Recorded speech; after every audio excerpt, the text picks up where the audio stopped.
Angry Old Hoops fan here, and I've been tracking some stats that I think you should be interested in. This is the league leaders as well as the plus minus column as it pertains to LeBron James. What we're going to do is look at the last 7 games and the box score performances for those games, as well as the leader categories for those same games, combine it and see what we come up with. For those of you unfamiliar with the leader categories, the NBA puts out the top performers for each night, points scored, rebounds, assists, blocks, steals, turnovers, three-pointers made, and free throws made. Here we go. Today's January 24th, but I got interested in this back on January 9th when the Lakers lost to Memphis, but LeBron had 35 points. So I looked closer and I noticed that he registered a negative 30. Negative 30. LeBron James fan or not, that's bad. So I take a quick look at the other games and I see LeBron James scores 34 in another loss and 25 in another loss, and I go and I look at the box score and he's registering negatives again, and not just like kind of negative, double digit negative. And that's when I realize that this guy is actually costing his team while he's scoring these points. Bear with me, this gets more interesting in a minute. It all comes together.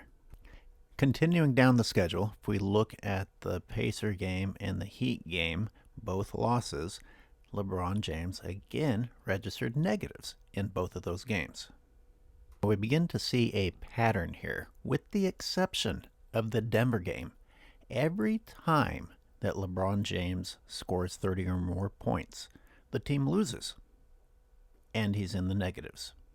So I finished filling this out, and we see that LeBron got into the positives only twice, but when he was in the negatives, he was crazy in the negatives. Negative 30, negative 20.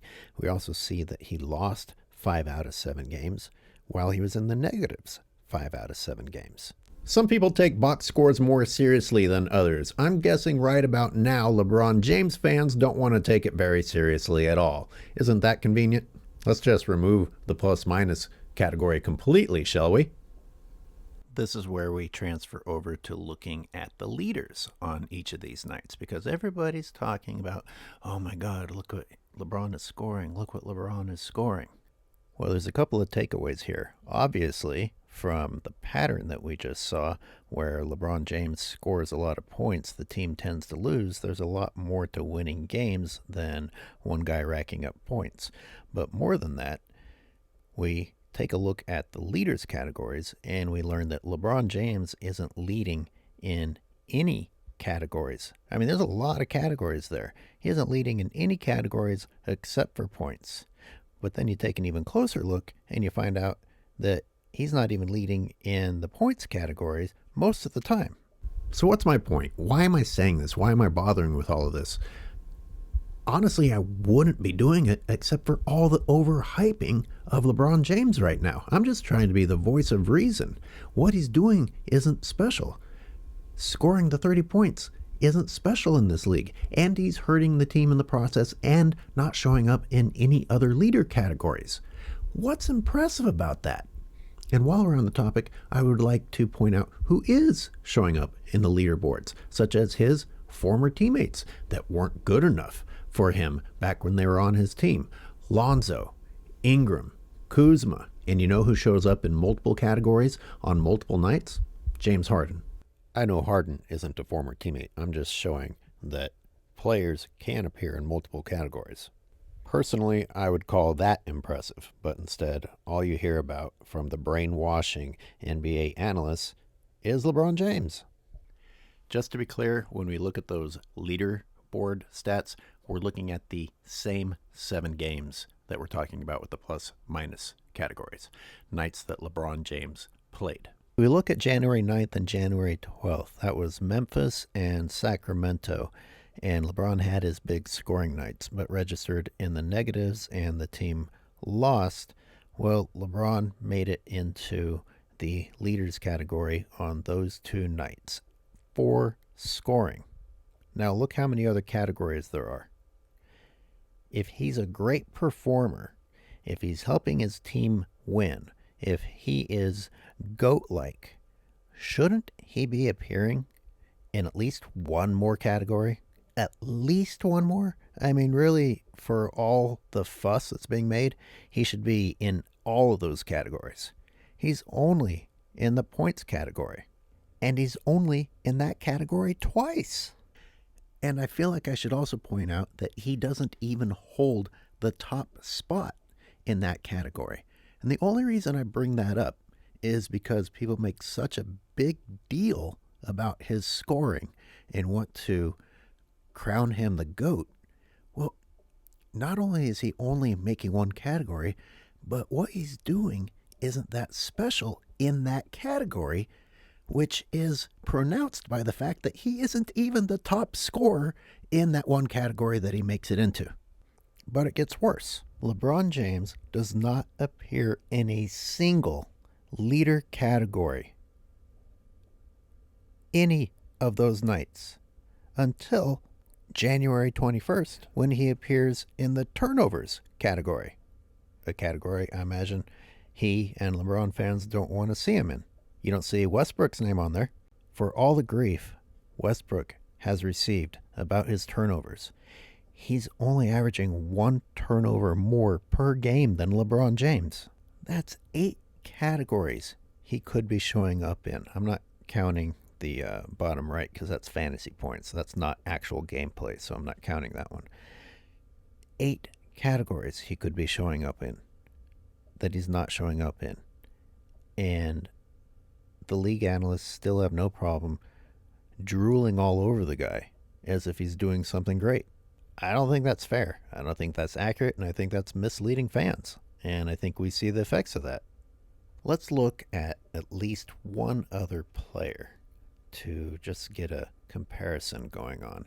And I'm looking at Steph Curry right now. I made a spreadsheet for him as well, and he's not shooting particularly well as of late. And yet, he still manages to be in the positives most of the time. He got a negative 25 one night. That's obviously not very good. That was against Milwaukee when they beat the crap out of him that night. But you've got one bad night for Steph Curry compared to LeBron James having high negatives most nights. Now look at Steph's positives. Steph goes all the way the other direction. Plus 24, plus 23, plus 21.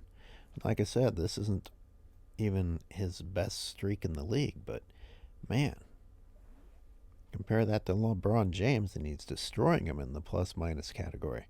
Now, just to show that this isn't skewed, like I didn't carefully select the last 7 games because of what they showed. It's the last 7 games because I'm starting today and going backward the last 7 games. But here's the league for the season so far. Here are all the leaders in the plus-minus category. I scroll all the way off the screen and never see LeBron James. That's how poorly he's performing. So how does any of this make sense? How have you been so convinced that LeBron James is so great? Have you looked closely at his gameplay? Have you looked at the rest of the box score? Have you looked at why he might register in the negatives so often? Well, I showed you one reason. He doesn't appear as a leader in other categories and rarely even in the points category. And when he does, it hurts the team. Have you looked at his three-point shooting? He keeps doing it. And he's dreadful, terrible. He's high in turnovers. When you look at him actually playing out on the court, his defensive assignment is lazy, if you can even call it a defensive assignment. And most of his inflated points come from easy buckets that really you should be giving the credit to his teammates because they're the ones drawing the defense. LeBron James is kind of like taking a break up at the perimeter or not even getting across half court until late. And then he sees an opening and he dashes in and receives a nice dime from the teammates. How excited can you get exactly about someone making a layup, uncontested most of the time?